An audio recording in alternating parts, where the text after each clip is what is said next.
நீங்க கவனிங்க, illustration sum number 7. இது அடுத்து டிஃப்ரெண்டான சம், ரொம்ப இன்ட்ரெஸ்டிங்கா இருக்கும். கவனிங்க, இன்கம்ப்ளீட் கான்ட்ராக்ட் அக்கௌண்ட் எப்படி ப்ரிப்பேர் பண்றதுன்னு பார்க்க போறோம். Contract account and transfer of profit to P&L account. Contract account prepare பண்ணணும், அதுல ப்ராஃபிட் உங்களுக்கு கிடைக்கும். அந்த ப்ராஃபிட் அண்ட் லாஸ் அக்கௌண்ட்டுக்கு எப்படி டிரான்ஸ்ஃபர் பண்ண போறோம்ன்றதை நம்ம பார்க்க போறோம். ஃபர்ஸ்ட் கொஸ்டின் ரீட் பண்ணிடுறேன். The following is the information relating to contract number 1, 2, 3. Note பண்ணிக்கோங்க. அடுத்தது என்னென்ன கொடுத்துருக்காங்க இங்க? Contract price, wages, general expenses, raw material, plant. Okay, அதை தவிர அடிஷனல் இன்ஃபர்மேஷன் கொடுத்துருக்காங்க. ஆஸ் ஆன் டேட், அந்த டேட் அன்னைக்கு cash received was 2,40,000 being 80% of work certified. Note பண்ணிக்கோங்க, கேஷ் எவ்வளோ ரிசீவ் பண்ணியிருக்காங்க? 2,40,000 rupees. அதாவது பர்சன்டேஜில் சொன்னோம்னா 80% ஆஃப் த கேஷை ரிசீவ் பண்ணிட்டாங்க. அப்போ ஒர்க் சர்டிஃபைடு எவ்வளவு? 100%. 100% ஆஃப் ஒர்க் சர்டிஃபைடில் 80% ஆஃப் த கேஷ் 2,40,000 ரிசீவ் பண்ணியாச்சு. அதை வச்சுதான் அவங்க என்ன பண்றாங்க? எல்லா எக்ஸ்பென்சஸ் அண்ட் டிரான்சாக்ஷன்ஸ் பண்றாங்க. ஓகேங்களா? அடுத்தது, the value of material remaining is at site was 10,000. Remaining material 10,000 ரூபாய் மதிப்புள்ள மெட்டீரியல் சைட்ல இருக்கு. ஓகே, அடுத்தது depreciation of plant by 10%. Prepare the contract account showing the profit to be credited to P&L account. Okay, இப்போ இதை வச்சு நம்ம என்ன செய்ய போறோம்? கான்ட்ராக்ட் அக்கௌண்ட் ப்ரிப்பேர் பண்ணணும். அதாவது இன்கம்ப்ளீட் கான்ட்ராக்ட் அக்கௌண்ட் ப்ரிப்பேர் பண்ண போறோம். ஓகே, அதுல வர ப்ராஃபிட்டை P&L அக்கௌண்ட்டுக்கு எப்படி டிரான்ஸ்ஃபர் பண்றதுன்ற கால்குலேஷனும் பார்க்க போறோம். ஓகேங்களா? சமுக்கு போலாம். சாரி, இங்கே ஃபர்ஸ்ட் கான்ட்ராக்ட் நம்பர் என்ன? கான்ட்ராக்ட் அக்கௌண்ட் ஓபன் பண்ணும்போது நீங்க கவனிக்க வேண்டிய முக்கியமான பாயிண்ட், பர்சன் பேர்ல கான்ட்ராக்ட் அக்கௌண்ட் இருக்கா, கம்பெனி பேர்ல கான்ட்ராக்ட் அக்கௌண்ட் இருக்கா, ஷாப் பேர்ல கான்ட்ராக்ட் அக்கௌண்ட் இருக்கா, இல்ல நம்பர் பேர்ல கான்ட்ராக்ட் அக்கௌண்ட் இருக்கா, நோட்டீஸ் பண்ணணும். அது பிரகாரம் இங்க கான்ட்ராக்ட் அக்கௌண்ட் நம்பர்ல இருக்கு, 1, 2, 3 கான்ட்ராக்ட் நம்பர்ல இருக்கு. அப்போ நீங்க என்ன எழுதணும்? ஹெட்டிங்க ஃபர்ஸ்ட் எடுத்தோடனே ஹெட்டிங் தான் எழுதணும். கான்ட்ராக்ட் நம்பர் 1, 2, 3 அக்கௌண்ட்னு எழுதிடுறீங்க. டி ஃபார்மேட்ல இருக்கு, அதாவது லெட்ஜர் ஃபார்மேட்ல இருக்கு. ஓகேங்களா? இதுதான் T format. Debtor side, creditor side. Okay, அப்போ கண்டிப்பா என்ன செய்யணும்? டூங்கிற வேர்டு டெட்டார் சைட்ல ஸ்டார்ட் பண்ணணும், பைங்கிற வேர்டு கிரெடிட்டார் சைட்ல ஸ்டார்ட் பண்றீங்க. ஓகே, இப்போ ஃபர்ஸ்ட் என்ன செய்யறோம்? கொஸ்டினுக்கு போறோம். கொஸ்டின்ல போயிட்டு கான்ட்ராக்ட் பிரைஸிங்கே வராது, கால்குலேஷன்ல வராது, ஞாபகம் வச்சுக்கோங்க. எந்த மாதிரி கிரெடிட் சைட்ல என்ட்ரி பண்ணிருக்கோம்? ப்ரீவியஸ் சம்ல கான்ட்ராக்ட் பிரைஸ்ன்னு கொடுத்துருந்தாங்கனாக்க நம்ம என்ன செய்வோம்? நேரா கிரெடிட் சைட்ல என்ட்ரி போட்டுருவோம். கான்ட்ராக்ட் இஸ் அக்கௌண்ட் வித் இந்த பிராக்கெட்ல கான்ட்ராக்ட் போடுவோம். இங்க அவங்க என்ன கொடுத்துருக்காங்க? கேஷ் ரிசீவ்டு ஃபார் 2,40,000 ஒர்க் சர்டிஃபைடுன்னு கொடுத்துட்டாங்கன்னா நீங்க கான்ட்ராக்ட் பிரைஸை கிரெடிட் சைட்ல என்ட்ரி பண்ண கூடாது. ஓகேங்களா? இந்த கான்ட்ராக்ட் பிரைஸ் இங்க கால்குலேஷன்ல இருக்கு, கேஷ் ரிசீவ்டு கால்குலேஷன்ல இருக்கு. அதனால கான்ட்ராக்ட் பிரைஸை நீங்க என்ன பண்ணக்கூடாது? கிரெடிட் சைட்ல என்ட்ரி பண்ணக்கூடாது. இப்போ அடுத்தது கவனிங்க, wages, general expenses, raw material, plant. இது எல்லாமே என்னது? பிளான்ட் பர்ச்சேஸ் பண்ணிருக்காங்க. வெறும் பிளான்ட்னா பர்ச்சேசஸ்னா எக்ஸ்பென்சஸ் டெட்டார் சைட்ல, வேஜஸ்னாலும் எக்ஸ்பென்சஸ் டெட்டார் சைட்ல. நீங்க என்ன செய்றீங்க? கூலி கொடுக்குறீங்க, உங்க கையை விட்டு காசு வெளில போகுது, எக்ஸ்பென்சஸ். அடுத்தது ஜெனரல் எக்ஸ்பென்சஸ்ன்னு இருக்குது, அதுவும் எக்ஸ்பென்சஸ். ரா மெட்டீரியல் மொட்டையா கொடுத்தாங்கன்னா பர்ச்சேசஸ். ரா மெட்டீரியல் பர்ச்சேஸ் பண்ணிருக்கீங்க 1,20,000 ரூபாய்க்கு, அதுவும் எக்ஸ்பென்சஸ். ஸோ இது எல்லாமே என்ன செஞ்சிடணும்? டெட்டார் சைட்ல என்ட்ரி போட்டுடுறீங்க. 2 raw material purchases 1,20,000, 2 wages, 2 general expenses, 2 plant entry போட்டாச்சுங்களா? இப்போ சமுக்கு வாங்க. இந்த 2,40,000 rupees 80% ஆஃப் ஒர்க் சர்டிஃபைடு கண்டுபிடிக்கணும். இதுக்கு கால்குலேஷன் இருக்கு. The value of the material remaining at site 10,000 rupees. இப்போ மெட்டீரியல் மிச்சம் எங்க இருக்கு? 10,000 ரூபாய் மதிப்புள்ள மெட்டீரியல், பேலன்ஸ் மெட்டீரியல் சைட்ல இருக்குன்னு சொல்றாங்க. இதுக்கு ஒரு கால்குலேஷன் இருக்கு. இந்த 10,000 மெட்டீரியல் ரிமைனிங் அட் சைட் இருக்கு இல்லையா? இதுக்கு ஒரு கால்குலேஷன் இருக்கு. என்னன்னா, இப்போ மொத்தமா பிளான்ட் எவ்வளவுக்கு வாங்கியிருக்கீங்க? நீங்க 20,000 ரூபாய்க்கு மதிப்புள்ள பிளான்ட் வாங்கியிருக்கீங்க இல்லையா? அதுல இந்த 20,000 மெட்டீரியல் அட் சைட் இருக்கு இல்லையா? அது என்ன செஞ்சீங்க? கிரெடிட் சைட்ல என்ட்ரி பண்ணீங்க. அதாவது material at site, remaining material at சைட்னா என்ன அர்த்தம்னா க்ளோசிங் மெட்டீரியல், க்ளோசிங் ஸ்டாக். ஓகேங்களா? ரிமைனிங் மெட்டீரியல் சைட்னாலே க்ளோசிங் ஸ்டாக் எங்க அப்பியர் ஆகும்? ஓப்பனிங் ஸ்டாக் டெட்டர் சைட்ல அப்பியர் ஆகும், க்ளோசிங் ஸ்டாக் கிரெடிட்டார் சைட்ல அப்பியர் ஆகும். அவன் சம்டைம்ஸ் ரிமைனிங் மெட்டீரியல் அட் சைடும் கொடுப்பான், சம்டைம்ஸ் மெட்டீரியல் ஆன் ஹேண்டுன்னு கொடுப்பான், அது க்ளோசிங் ஸ்டாக்கு. அட்டு சைட்டுன்னு கொடுத்தாலும் க்ளோசிங் ஸ்டாக்குன்னு கொடுத்தாலும் க்ளோசிங் ஸ்டாக்கு தான் நீங்க அது கிரெடிட் சைட்ல என்டர் பண்ணிடணும். ஓகே, எந்த விதத்துல வந்தாலும் at side on hand closing stock வந்தா எங்க வந்துடணும்? கிரெடிட் சைட்ல என்ட்ரி பண்றீங்க. அடுத்தது கவனிங்க, டிப்ரிசியேட் பிளான்ட் பை 10% அப்படின்னு கொடுத்துருக்காங்க. இப்போ டிப்ரிசியேஷன் ஆன் பிளான்ட்னா 10%னா பிளான்ட்டோட வேல்யூ எவ்வளவு? 20,000 rupees. இதுக்கு 10% டிப்ரிசியேஷன் எங்க வரும்? உங்களுக்கு அசட் சைட்ல பிளான்ட் டிப்ரிசியேஷன்னா எங்க போடுவீங்க? பேலன்ஸ் ஷீட்ல. அசட் சைட்ல பிளான்ட்டோட வேல்யூ எவ்வளோ, அதுல 10% டிப்ரிசியேஷன் எவ்வளோ, அதை சப்ராக்ட் பண்ணி அவுட்டர் அமௌண்ட் கால்ஸ்ல போடுவீங்களா? சேம் ஃபார்மேட் ஞாபகம் வச்சுக்கணும். பிளான்ட் அட் சைட் எவ்வளவு இருக்கு உங்களுக்கு? 20,000 rupees. ஓகேங்களா? அதுல டிப்ரிசியேஷன் 10% என்ன பண்ணணும்? சப்ராக்ட் பண்ணணும். 10% 20,000 10% எவ்வளோ? 2,000 rupees. இப்போ சப்ராக்ட் பண்ணீங்கன்னா உங்களுக்கு 18,000 rupees இருக்கு. இது அவுட்டர் அமௌண்ட் காலத்துல போட்டுருணும். கவனிங்க, இது இன்கம்ப்ளீட் கான்ட்ராக்ட் அக்கௌண்ட். ஓகேங்களா? இப்போ அடுத்தது வாங்க, இப்போ கவனிங்க, 2,40,000 being 80% of work certified கொடுத்துருக்காங்க. ஓகேங்களா? அதாவது 2,40,000 இங்கேருந்து படிக்கிறோம். Cash received was 2,40,000. 2,40,000 மதிப்புள்ள கேஷை ரிசீவ் பண்ணிட்டாங்க. எத்தனை பர்சன்டேஜ்? அப்போ 80% ஆஃப் த கேஷ் 2,40,000 ரிசீவ் பண்ணிட்டாங்க கான்ட்ராக்டை நடத்துறதுக்கு. Of work certified. Of work சர்டிஃபைட்னா 100% ஒர்க் சர்டிஃபைட்ல இருந்து 80% கேஷை ரிசீவ் பண்ணியாச்சு. அப்போ நமக்கு தேவை என்ன? ஒர்க் சர்டிஃபைடு டோட்டலா எவ்வளவு, 100% எவ்வளவு அப்படின்றது தெரியணும். அப்படி தெரியணும்னா 2,40,000 cash received, sorry, work certified 100%ங்களா, கேஷ் ரிசீவ்டு 80%. அப்போ என்ன பண்றோம்? 2,40,000 இன்ட்டு 100 டிவைடட் பை 18 போட்டாதான் 100% ஆஃப் ஒர்க் சர்டிஃபைடு எவ்வளோன்றது தெரியும். ஓகேங்களா? இதை கால்குலேட் பண்ணாங்கன்னா உங்களுக்கு எவ்வளவு வருது? ஒர்க் சர்டிஃபைடு 3 lakh rupees வருது. 3 lakh rupees ஒர்க் சர்டிஃபைட்ல மொத்தமா ஒர்க் பேசிக்கிறீங்க கண்ணு. ஒர்க் சர்டிஃபைடு 3 lakh rupeesனா என்ன அர்த்தம்? ஒரு கான்ட்ராக்ட் ஒர்க் பேசுறீங்க, அதோட வேல்யூ 3 லட்சம் ரூபான்னு சொல்றாங்க. அப்போ 80% ஆஃப் த கேஷை எனக்கு கொடுத்துருங்க அப்படின்றாங்க. அந்த கான்ட்ராக்டி, அந்த கஸ்டமர் என்ன செய்யறோம்? உங்ககிட்ட நீங்க தான் கான்ட்ராக்டர், நீங்க கான்ட்ராக்ட் பண்ணி கொடுக்குறவங்க, உங்ககிட்ட 80% ஆஃப் த கேஷை கொடுத்துட்டாங்க. நீங்க கேஷை ரிசீவ் பண்ணிட்டீங்க. 2,40,000 கேஷை ரிசீவ் பண்ணிட்டீங்க. எவ்வளவு? 80% ஆஃப் த கேஷ். அப்போ 100% எவ்வளவுக்கு தான் மொத்தமா பேசுறாங்க? மொத்தம் 3 லட்சம் ரூபாய்க்கு பேசியிருக்காங்க. ஓகேங்களா? அதுல 2,40,000 80% கேஷ் வந்துடுச்சு. மிச்சம் 20% தான் என்னது? அந்த 60,000 rupees. அது நமக்கு தேவையில்லாது. அப்போ ஒர்க் சர்டிஃபைடு எவ்வளவு? 3 lakh rupees. எப்படி கால்குலேட் பண்ணணும்னா இப்படிதான் கால்குலேட் பண்ணணும். ஓகேங்களா? அடுத்தது இப்போ கொஸ்டின்ல கவனிச்சிங்கன்னா, கொஸ்டின்ல இருக்கிறது எல்லாமே நம்ம என்ன பண்ணிட்டோம்? கான்ட்ராக்ட் அக்கௌண்ட் 1 2 3 கான்ட்ராக்ட் நம்பர் 1 2 3 அக்கௌண்ட்ல கொண்டு வந்து கொடுத்துட்டோம். ஓகேங்களா?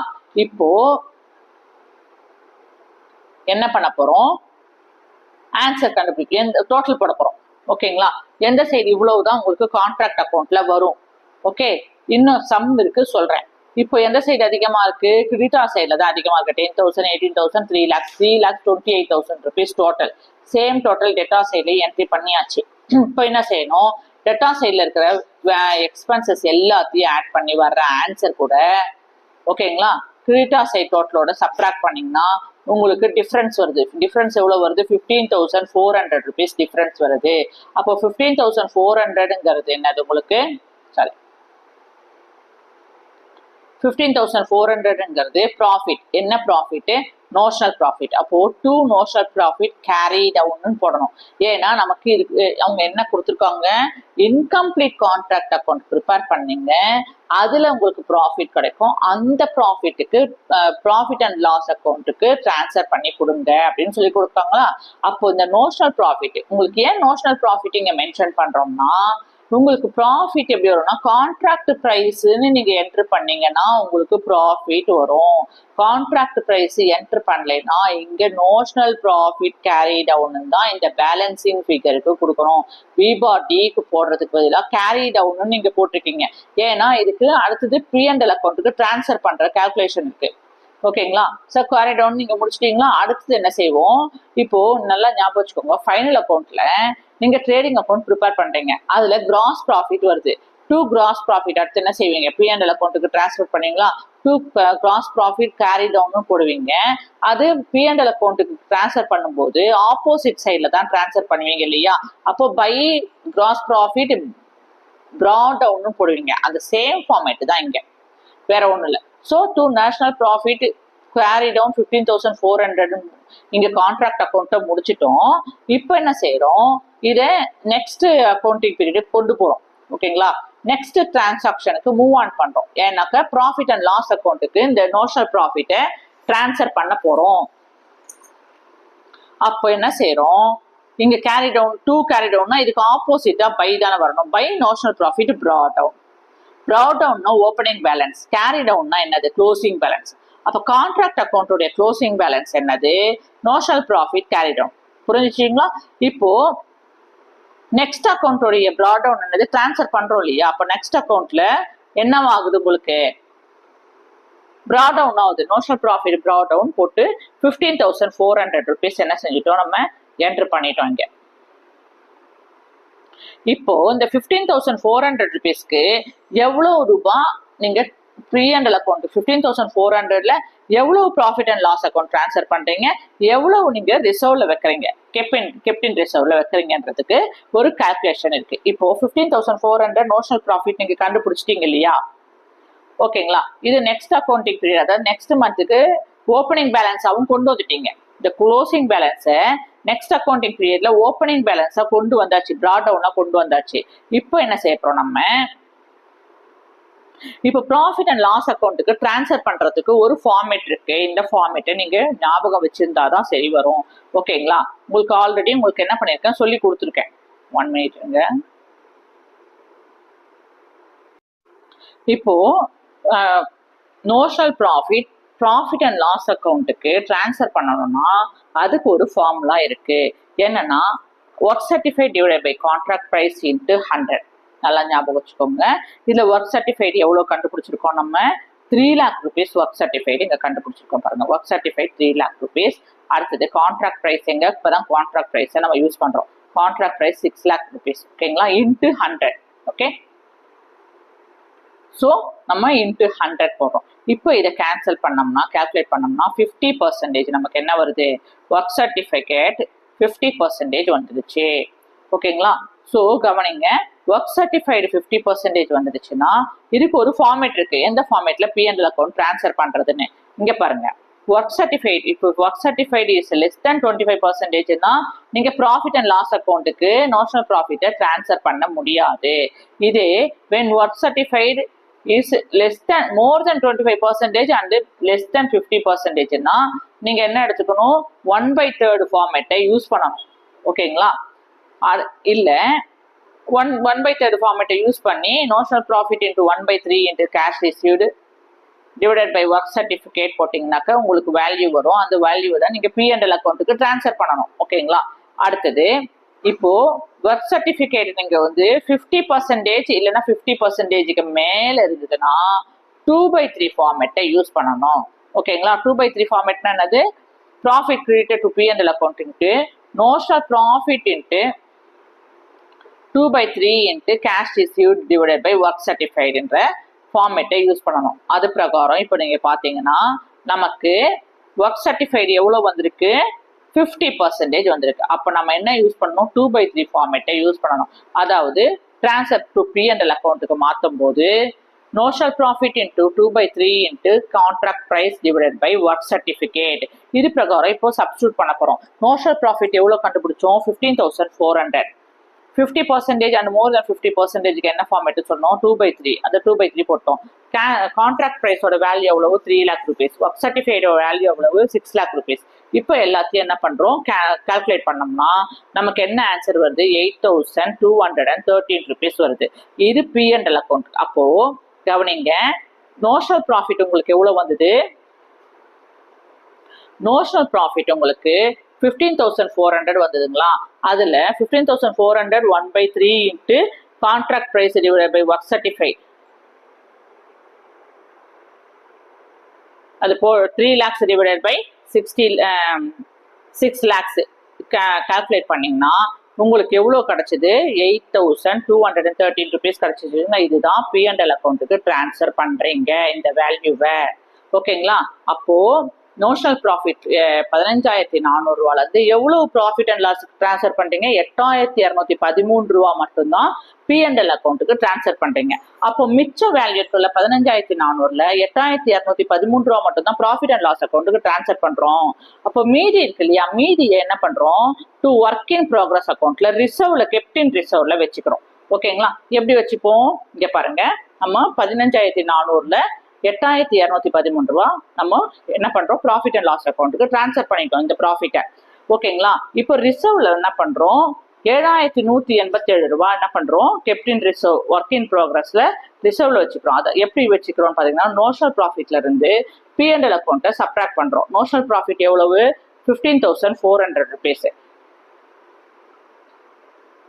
ப்ராஃபிட் அண்ட் லாஸ் அக்கௌண்ட் உங்களுக்கு எவ்வளவு வந்தது? 8,213 கிடச்சிது. ஓகேங்களா?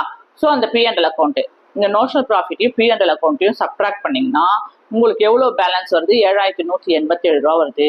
இதை தான் நம்ம என்ன செய்கிறோம்? ரிசர்வ்ல வச்சுக்கிறோம். Sorry,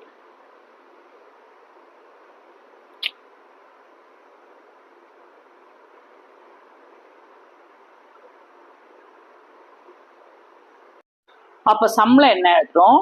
to work in progress அக்கௌண்ட்டுன்னு எழுதி 7,187 வித்தின் த ப்ராக்கெட்டில் ரிசர்வ்னு போட்டு வச்சுக்கிறோம். ஓகேங்களா? இப்போ பாருங்கள், notional profit by notional profit brought down எழுதணுமா? இப்போ டோட்டல் போட்டாகணும். அப்போ இந்த 15,400 அப்படியே டோட்டலில் 15,400ன்னு வந்துடும். ஓகேங்களா? இங்கே என்ன பண்ணுறோம்? இந்த ப்ராஃபிட் அண்ட் லாஸ் அக்கௌண்ட் வந்து நம்ம ட்ரான்ஸ்ஃபர் பண்ணோம்லையே 8,213 ரிசர்வ் மிச்சத்தை வச்சொல்லி 7,187 இது ரெண்டுத்தையும் ஆட் பண்ணோம்னா நமக்கு எவ்வளோ கிடைக்குது? 15,400 ரூபா நோஷனல் ப்ராஃபிட் வந்துடுச்சு. அப்போ ரெண்டு சைடும் என்ன ஆயிடுச்சு? உங்களுக்கு டேலி ஆயிடுச்சு. ஓகேங்களா? இதுதான் profit transfer to incomplete contract, profit transfer to profit and loss அக்கௌண்ட்டுன்னு இங்கே கொஸ்டின் கேட்டாங்க இல்லையா? இது இப்படி தான் போடணும். ஓகே, ஏதாவது டவுட் இருந்தால் கமெண்ட் பண்ணுங்கள். மறக்காமல் சப்ஸ்கிரைப் பண்ணுங்கள்.